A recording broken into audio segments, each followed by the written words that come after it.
West ইন্ডিজের বিপক্ষে বাংলাদেশের দ্বিতীয় ওয়ানডে ম্যাচটি অনুষ্ঠিত হবে 21শে অক্টোবর বাংলাদেশ সময় দুপুর 1:30 এই ম্যাচটি জিততে পারলেই বাংলাদেশ এক ম্যাচ বাকি থাকতেই সিরিজ জয় নিশ্চিত করবে।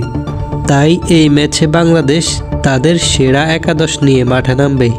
একে একে দেখে নেব ওয়েস্ট ইন্ডিজের বিপক্ষে বাংলাদেশের দ্বিতীয় ম্যাচের সেরা একাদশ। ওপেনিংয়ে থাকবেন ডানহাতি ব্যাটার সাইফ হাসান এবং তার সাথে থাকবে বাঁহাতি ব্যাটার সৌম্য সরকার। 3 নম্বরে ব্যাটিং করবেন ডানহাতি ব্যাটার নাজমুল হোসেন শান্ত এবং তার সাথে মিডল অর্ডারের দায়িত্ব পালন করবেন আরেক ডানহাতি ব্যাটার তাওহিদ হৃদয়। নাম্বার 5-এ খেলবেন ক্যাপ্টেন মেহেদী হাসান মিরাজ। প্রথম ম্যাচে ভালো পারফর্ম করে একাদশের জায়গা করে নিয়েছেন ডানহাতি ব্যাটার মাহিদুল ইসলাম অঙ্কন। 7 নম্বরে জায়গা করে নিয়েছেন wicket keeper batter Nurul Hasan সোহান।